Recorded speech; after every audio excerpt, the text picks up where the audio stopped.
When God gives light, confusion fades and clarity finds its path. Hi there! It is on this note that I bid you welcome to the Shepherd Staff right here on Voice of One TV, your favorite Q&A program that brings you clarity from the comfort of your home or wherever you're watching us from. And I have my guest here who is ready to do justice to your already sent in questions.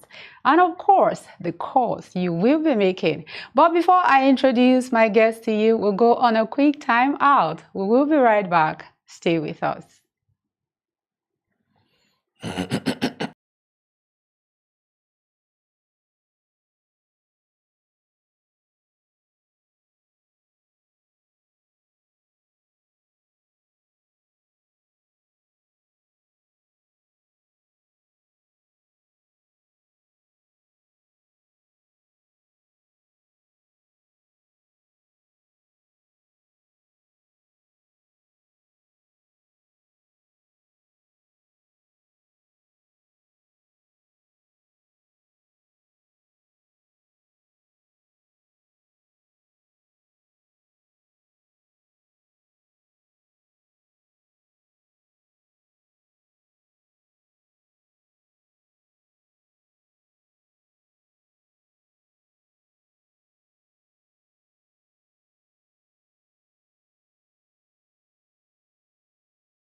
It's good to know you are still there. And if this is your first time, you are welcome onto the Shepherd staff right here on Voice of One TV.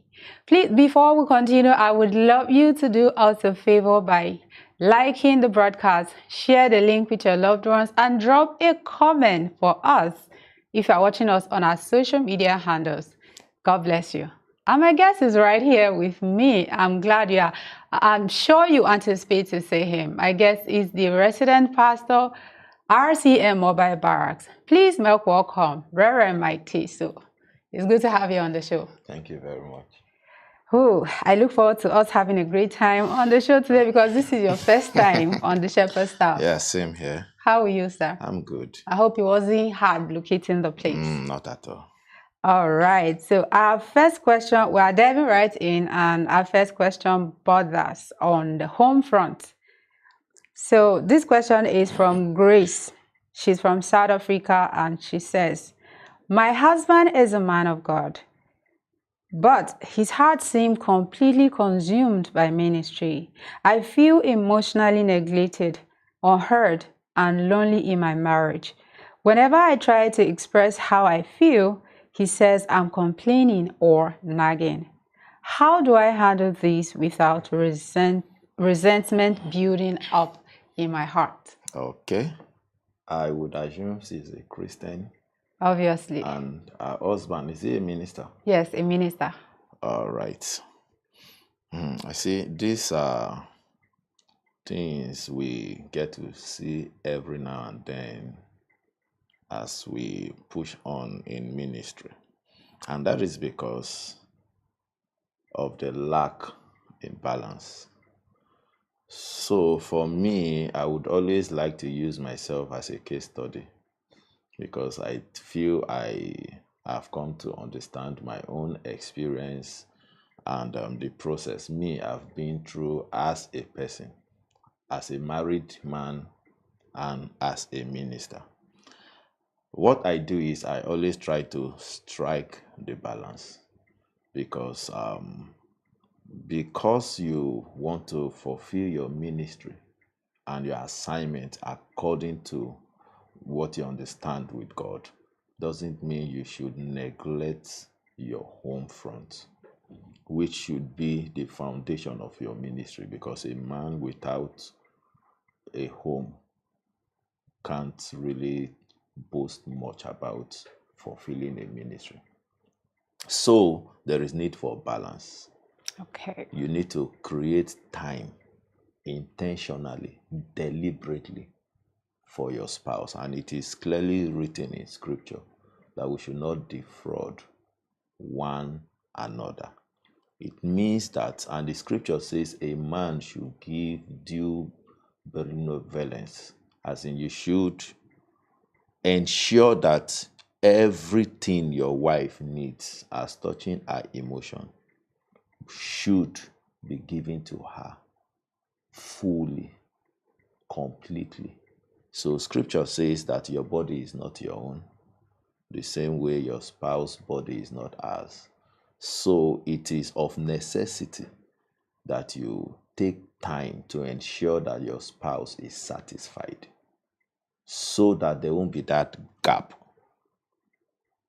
that will give Satan occasion to creep into your calling, because the easiest way Satan comes into your calling is mainly through your spouse or through your home front. So a wise minister tries to close every gap, and you do that intentionally. You may not necessarily be moved to. For instance, in marriage, it comes to a point where sex becomes an obligation to satisfy your spouse. So you are obligated. It is a must. It is a responsibility. It's not about whether you feel like. And for me, I've seen that there is what is called, I'm looking for a word that would, emergency sex. Oh. Yes. It has nothing to do with feelings. Make-up sex. You do it because you want to close a gap. Okay. Yes. So And all of these are intentional move, something you do intentionally because you have the knowledge that you should give Satan no place in your home. So at times you don't meet your spouse because you feel like, you do it because you need to close a gap. A woman that is well fed will not be hungry outside. The same with a man that is well fed. So if you do that consciously according to the prescription of scripture, you will realize that there will be no room for Satan to come in between along that light. But when you keep saying you are busy and you neglect the emotions and the need of your spouse, then be ready to face the consequence. Satan will definitely come in. Wow, that was apt. Now, I would love to also further ask, what if this man is saying, I'm trying, I want to do this, but I really can't. I mean, for instance, he wants to be available for his wife. He wants to do all of these things you have just mentioned, Okay. but he seems to be struggling. Can you give this person some tips, like, I mean, examples that he can follow to actually be able to be there for his wife emotionally and Okay. otherwise? I think I understand what you're trying to ask. You see, like I said, it's something that is intentional. You have to be intentional about it. You need to know that your spouse has feelings, and that those feelings needs attention. So it's not much about what you are feeling, because a man that is self-centered cannot love. You need to be sacrificial to love. Love is about giving. So you are coming to your spouse not because you feel like necessarily, but because you have seen that scripture commands you should, and because of the sensitivity of your call, you need to close every gap so that Satan will not come in. Because a woman who should be your helpmate needs to feel like a woman, to give her all to you. So it goes beyond how you are feeling. You have to know that this is a need. So you know, sex and all of these things begins in the mind. So it's something you sort out in your mind.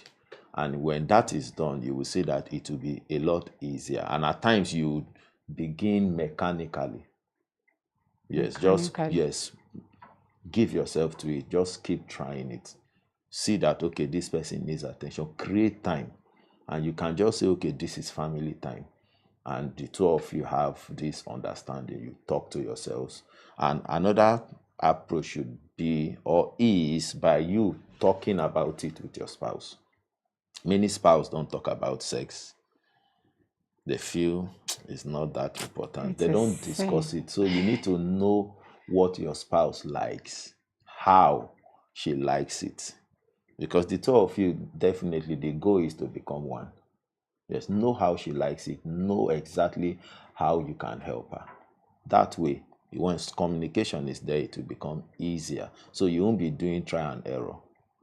Because Okay. of communication, you know the right things to do. Many times it's not necessarily penetration, it's just being with that person. But communication will help you arrive there easy. All right. So, sir, before we continue, we conclude on this question. Now, the woman, like, there's the last part of our question that she said, how do I handle this without resentment building in my heart? So why she wait for the man to come around? Why she wait for the man to realize that, look, I've neglected my wife, I need to be there, and I have to try all I can to do this? What should she be doing? Why she wait for the man to come to All that place? right. I think number one, I feel she has to engage him in a conversation. Okay. And you know, there are ways to communicate to your man to make him feel like a man yet understand what you're trying to say. Then number two, I think she should make moves. You see, some women are the cause in every break in intimacy. This is what I'm trying to say. There is a way a woman should carry herself in the home that will always draw a man to her. For me, I prefer at home, I prefer my wife's dressing in a certain way. I know the things I like. If you don't discuss this, you won't know the things your spouse likes. So the mannerism and other things are factors that serves as appetizers that want a man to be drawn to you. You should dress in a certain way. You should know his love language. Know how to make him happy. Because men, their emotions are stirred when they are emotionally balanced. So know how to make your spouse, your husband relax. The right thing, the right food he likes, how he likes relaxing and all of those things. Then love language. Then you too, the way you carry yourself, the way you communicate your love language, love signs, the way you dress at home. If you know how to touch the right button in his heart, it will trigger things. So many times you are expecting the man to understand what you need, whereas what you should do is to communicate what you need to him the right way. Wow. Amazing. Thank you so much, sir. And to you, my viewer, I hope you have been enjoying the program so far. But before we continue, we'll take a quick time out. We will be right back. Stay with us.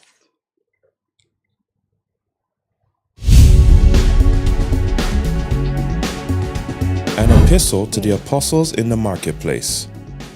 This is not a compendium produced by closeted research. It is a boot-on-the-ground testimony of Jesus Christ about the endless possibilities that abound in embracing and executing God's kingdom and His righteousness within the gamut of the marketplace. This book is therefore a clarion call and an apostolic manifesto laden with the Lord's marching orders to all the Lord's apostles whose duty posts are in the marketplace of the nations. To order your copies in the United States, phone number +1 507 479 6333.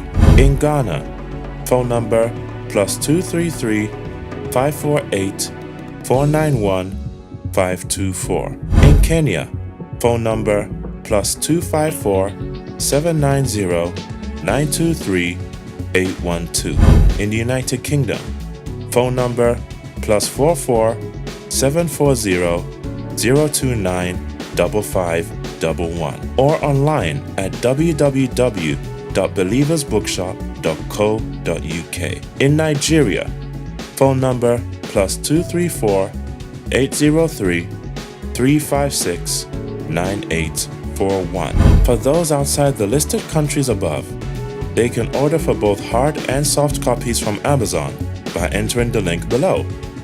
Amazon.com/author/Aromeosai_books. For those who want to order soft copies in Nigeria, okadabooks.com/user/ironpen.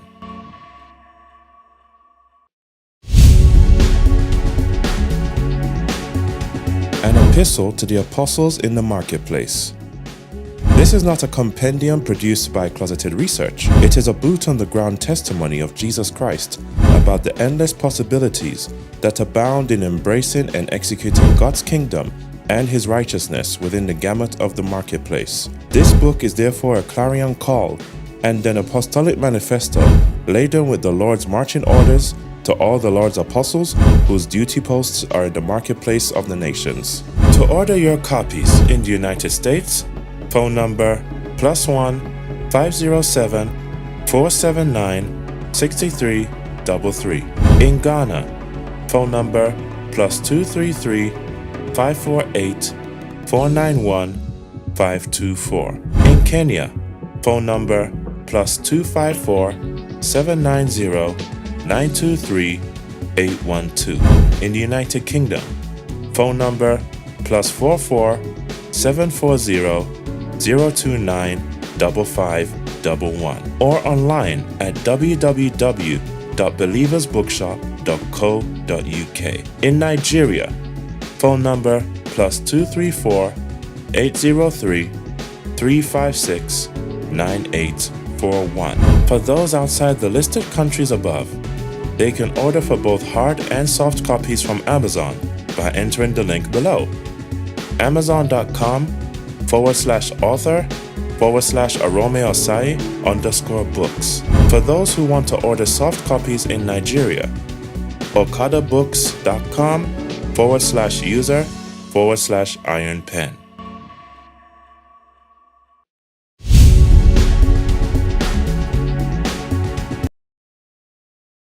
It feels great to know you are still there. In case this is your first time on the show, you are on to the Shepherd Staff from Voice of One TV. And if this is not your first time, we thank you for always coming back. We are glad to have you. And please do us a favor, follow us on all our social media handles, and wherever you're watching this program from, feel free to drop a comment, drop a thumbs up, and then share the link with your loved ones and everyone around you so they too can be a part of the program and be blessed. Our line is open right on the screen, and you can give us a call right now, and the man of God will respond to you. So we have a question here, sir, from Etim from Akwa Ibom. He says, "Good afternoon, sir. My name is Uwana Etim from Akwa Ibom. I want to ask a question. Whenever someone senses the presence of God around them, how can they make good use of that moment?" Wow. Spiritually. Okay. All right, Etim. The presence of God carries the essence of God. And I know that is the source of every encounter. So whenever you feel or sense His presence, I think the best thing to do is to build an altar around that presence. Don't just ignore, because God is not a joker. Whenever you sense Him around you, it could be something very significant that is about to happen around you. Your sensitivity is what will open it up and give Him an occasion to transmit or release the very reason for which it came to you. So for me, whenever I sense God's presence, I know He's about to do something. And many times when I take Him serious, then later I get to find out that, oh, that release of His presence, this is the reason for which it came. So God will not just come at you. Whenever you see Him, it's because there is something He wants to do around you. Oh, amazing. So, Etim Owana, I believe you have learned a thing or two from that response. And whenever you feel this, sense the presence of God, then you know exactly what to do. We are moving right forward.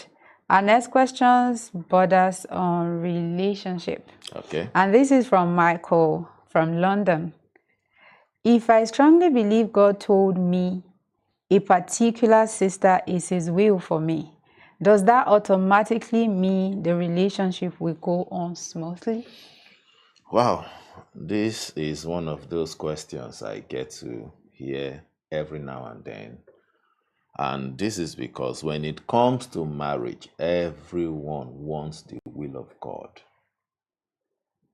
In quotes.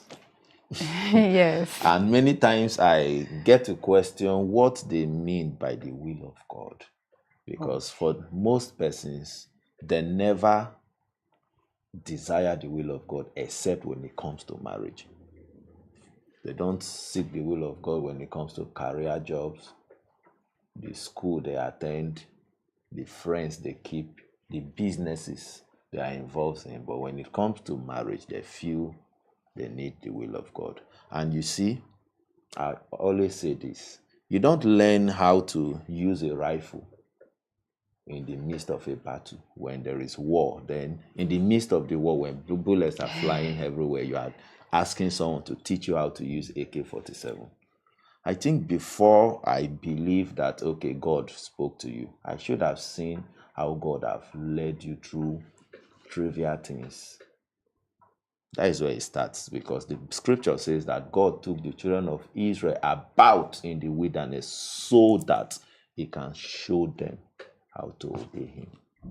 So many times before you come to major things, you should have learned how to hear God, know his will on trivial things. So when it comes to because his speakings will not change because it is marriage. The same way he spoke to you about trivial things is the same way he will speak to you when it comes to a major. But now, this is it. When someone says God speaks to him, okay, before I say this, let me say this quickly. The will of God, what we call the will of God, I think is 20% of what is needed for a marriage to work. That an angel appeared to you doesn't mean it will work automatically, because these are two different adults that were raised from different backgrounds coming together to become one. According to Genesis, the goal is that the two should become one flesh. Do you understand? All right. So if the goal is for two people to become one flesh, it means that there's a lot of sacrifice that will be needed for that kind of possibility to be achieved. So that Angel Gabriel came with a damsel from heaven doesn't mean it will work automatically. Oh. Marriages work when the two parties or both parties are willing to sacrifice, so that what is needed for a marriage to work is not necessarily the will of God, in quotes, but the readiness and willingness to sacrifice. So a brother that married his own will is most likely to succeed in his marriage if he has the right character, than a brother that had an encounter.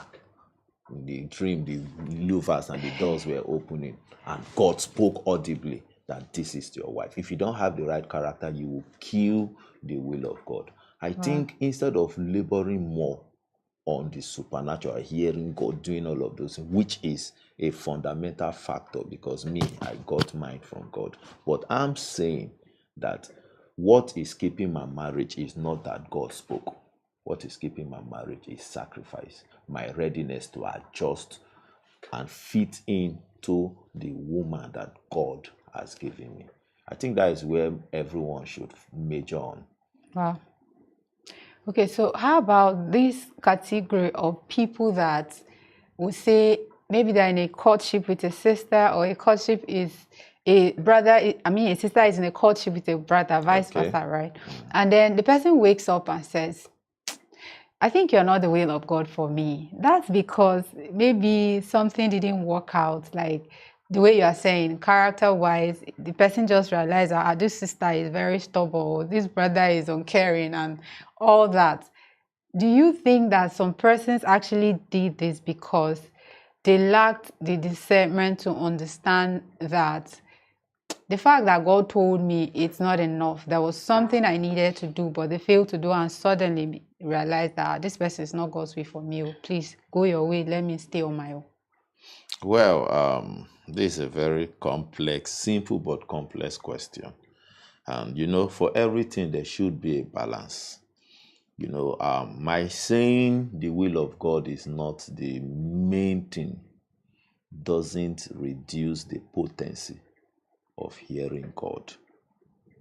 If God showed me that this is my spouse, my wife, that speaking in itself will give me the strength and stand by that person. An epistle to the apostles in the marketplace. This is not a compendium produced by closeted research. It is a boot-on-the-ground testimony of Jesus Christ about the endless possibilities that abound in embracing and executing God's kingdom and His righteousness within the gamut of the marketplace. This book is therefore a clarion call and an apostolic manifesto laden with the Lord's marching orders to all the Lord's apostles whose duty posts are in the marketplace of the nations. To order your copies in the United States, phone number +1 507 479 6333. In Ghana, phone number +233 548 491 524. In Kenya, phone number +254 790 923 812. In the United Kingdom, phone number +44 740 029 5511. Or online at www.believersbookshop.co.uk. In Nigeria, phone number +234 803 356 9841. For those outside the listed countries above, they can order for both hard and soft copies from Amazon by entering the link below. Amazon.com/author/Arome-Osai_books. For those who want to order soft copies in Nigeria, okadabooks.com/user/iron-pen.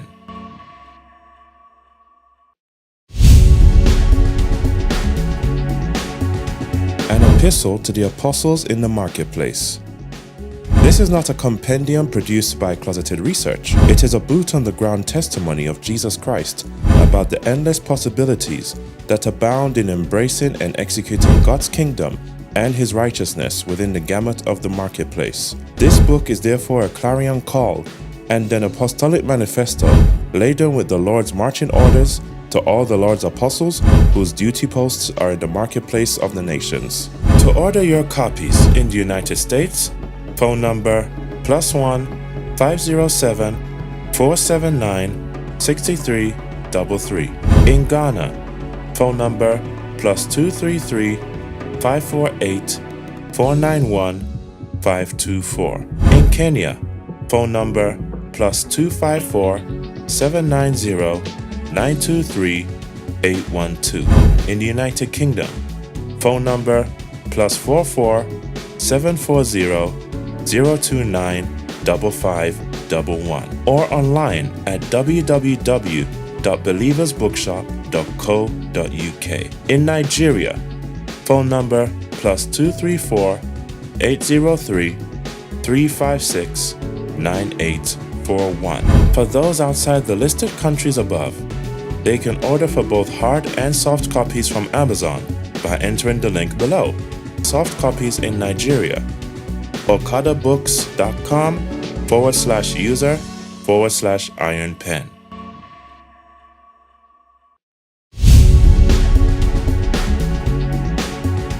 An epistle to the apostles in the marketplace.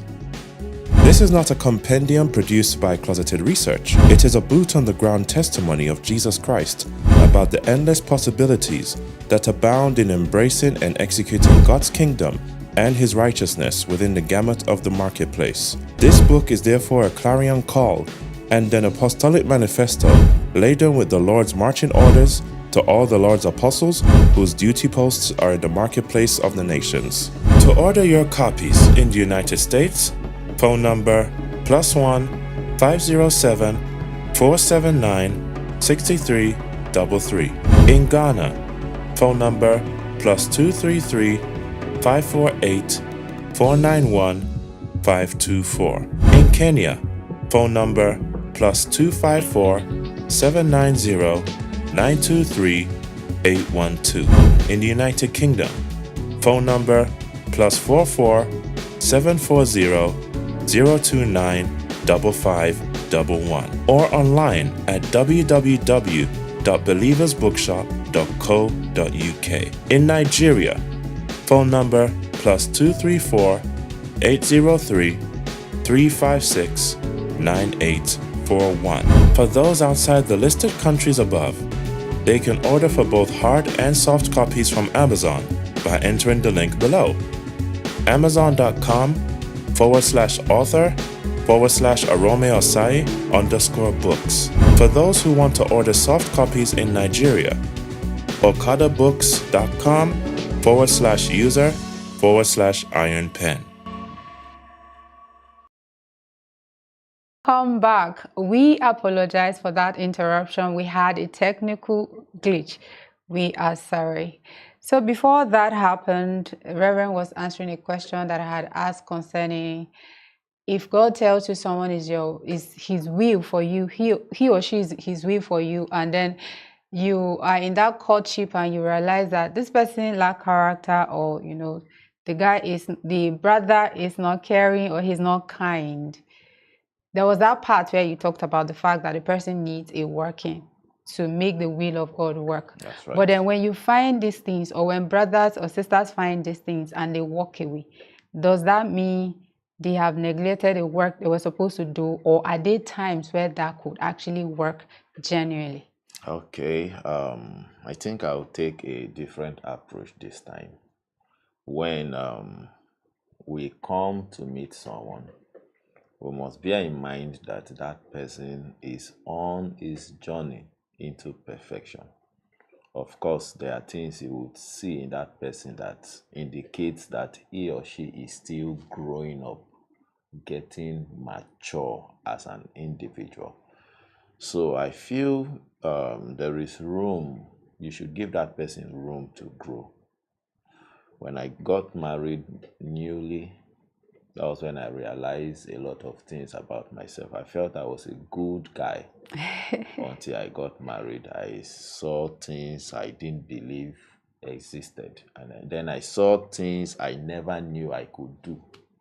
So it was an eye-opener for me. And it gave me the impression that, look, this woman too needs time to grow. So many times we meet people when they are not yet mature.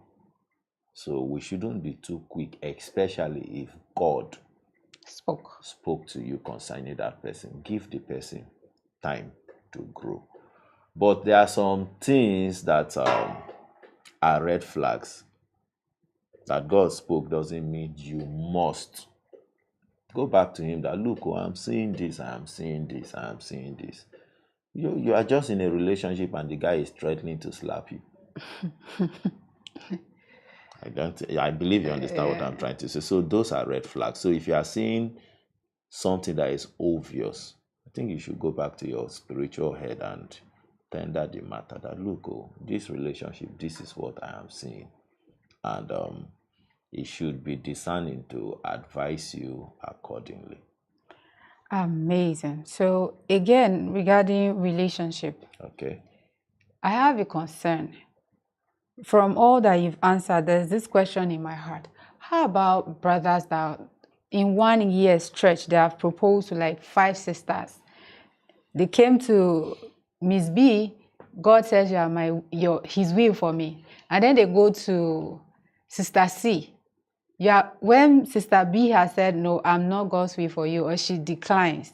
And they have done this to like 5 sisters. In the same block. Sometimes it's even, yes. So how do you explain that? Is it that they didn't hear God well? Or what is going on? Is it that their foundations are after them? Well, I don't know. Questions like this differs. If a brother keep walking to sisters to say the same thing, I feel the first thing that will come to mind is that guy is not yet mature. Then secondly, I don't believe in approaching women to say God said. Oh. Yes. For me, that is the first red flag. What do you mean God said? If God is leading you to someone, I feel before you use the word God said, ensure that that encounter is massive. It's not just dreams. It's not only God that gives dreams. It's not only God that speaks. So many more times, after a while, you would realize that what the person said God told him or her, it wasn't God. It was something else pushing them. So they are quick to say God said because they felt they either saw or heard something. So, but for the brother, if someone, for me, I've seen even men of God that made attempt 5 times before they got married. So that is why I said the question is tricky. It's not a yes or no. It's not positive. It's not negative. Some may be Okay. genuine. Some persons, it was difficult for them to find a sister that will accept them.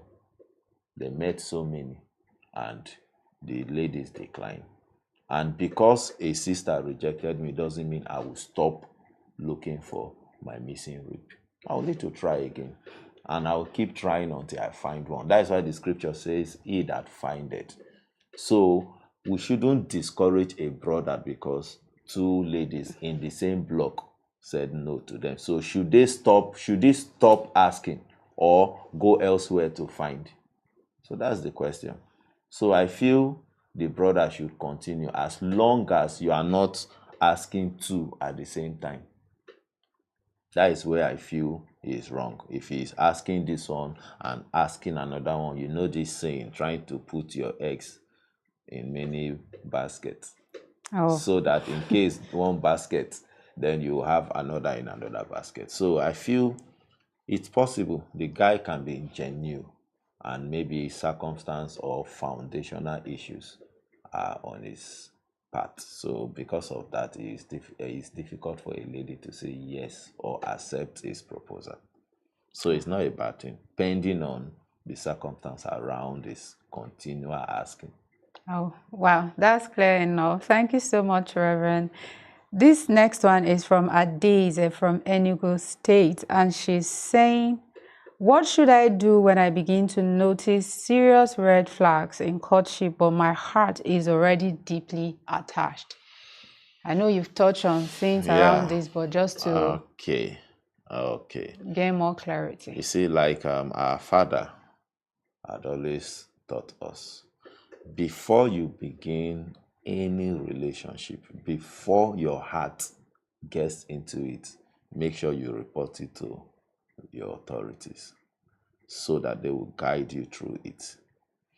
So for a relationship that is already ongoing, and I would say to you that if you wish to continue in spite of the red flags, then be sure to endure whatever you see after that decision to continue.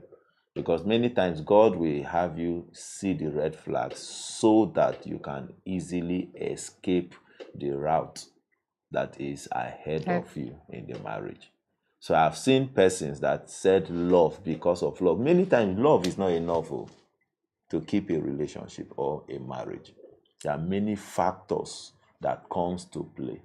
So if you see, marriage is not necessarily meant to be endured, but to be enjoyed. So you are seeing something that you know you can't live with, but you are saying you love that person. Now, what is love?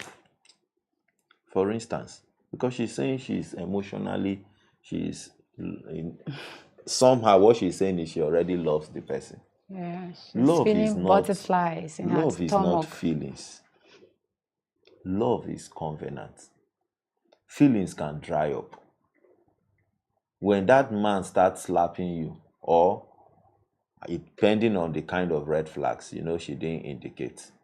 When that man starts exhibiting those things in its matured raw form, you will realize that those feelings will dry up.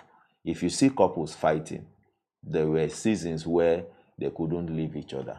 They couldn't stop thinking about each other. They couldn't stop talking to each other. But somehow, the feelings dried up. What makes marriage work is covenant. That is why when you go into this union with your spouse, on your wedding day, what they bring you into is a covenant. You take vow, oath. You don't exchange, I love you, you are the cockroach. No, that is not what you come to do on your wedding day. On your wedding day, you come into a covenant because love is covenant. So if you are seeing red flags and you want to go into a covenant with that person, then be sure to continue when you start seeing the mature signs of those flags you have been seeing. Because the moment you say I do, that person becomes the will of God for you. Amazing. I'm sure, Sister Daisy, you have listened to that response and you will do the needful. Yeah. Okay, so our next question here is very interesting. Okay. Good afternoon, sir. I'm experiencing something around me. Each time I fast for a long period of time, two things happen. He said, let me take that again. Good afternoon, sir. I'm experiencing something around me. Each time I fast for a long period of time, two things I used to experience. Okay. Now, one is feathers will drop from the skull to fall in my head initially. Okay, to fall in my head. So initially, he said, I thought it's a bird that passed until I began to notice it often. The person said, even yesterday. Now, the second thing is, if I'm worshiping in an open floor, I notice something like burn ashes drop. From the sky. Maybe the sky. Or is it in our imaginations? This person, I think the person can feel these things, Okay, like the feathers. There are something You feel feathers. that the person sees. Yes, he sees the feathers drop. Like in our visions. Yeah, it's not even vision. It's Physically. literally, yes. Okay. From what the person is saying, is literally. And then the second part is ashes. Okay. They also drop from up to right. down while he's worshiping. I think it's a he. I don't know. There's no name to it, but. All right. I think if I would attempt to answer his questions, I don't claim to have all the answers because our experiences are different. Okay, sir. I have never prayed and something physical dropped from the spiritual dimension in my hands, but I feel things. I think on one occasion I used to pray and see light on the wall or physically. So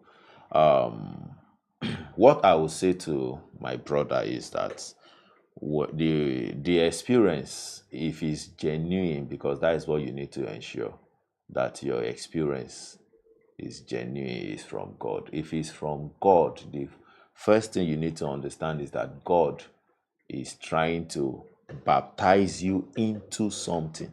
Those experiences are spiritual baptism. He wants to bring you into a reality. So those things you are feeling or seeing are signs.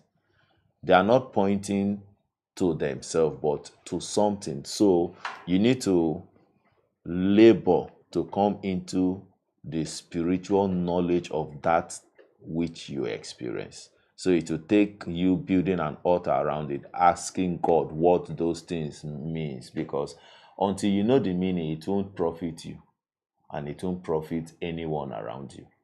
So the power in that thing is you laboring to know what it means. So don't camp around the experience. Labor to know what it means, because that is where the power is. That is where the impact is. I remember those days when I prayed, it still does happen to me. But those earlier days, I will pray and start feeling heat on my right hand. At times I pray, as I continued, I discovered those experiences were coming more. I will pray and feel fire. Then when I'm doing something wrong, I feel it. I don't know if have you heard that kind of thing? You'll be doing something wrong. I'll feel it, then I'll pause. I'll just know that something is happening. Then I'll try to trace. I was not praying. Why am I feeling this? This thing you are doing, God is not happy with. I'll just know. So I saw that thing could regulate me. And today I've grown in that spiritual knowledge such that I understand it more. So the main thing is not the experience, but your understanding of it. That is what produces the spark and the power. When I'm praying till date, the way I know this one God have answered, I will see an angel with a feather writing. Wow. So when I see that sign, I stop praying. It is verily, verily. So the strength is in your interpretation of that thing. If you can interpret it, then it's powerful. Amazing. All right. So This is where we'll possibly be drawing the curtains for today. But I want to leave you with this question. So we'll come back to it next week. Now, somebody asked from Texas. Okay. Her name is Joy. And she sent a question here asking, a pastor asked me to bring palm oil and broom to church while we were having night video. And she wants to know what that implies, if she should bring it or not. Maybe that's your own situation too. Your pastor may have demanded some very funny, or a man of God in quote may have demanded some very funny items for spiritual exercise, and you may be wondering what that implies. If you want to know what this means, then you come back to the Shepherd Staff next week and you'll know what that means. So thank you so much, Reverend, for coming on the show. Pleasure. It's been an amazing time. And to you, my viewer, I hope you have enjoyed yourself. If you have, then always follow us on all our social media handles and keep watching Voice of One TV. I am Rita Zwa. God bless you.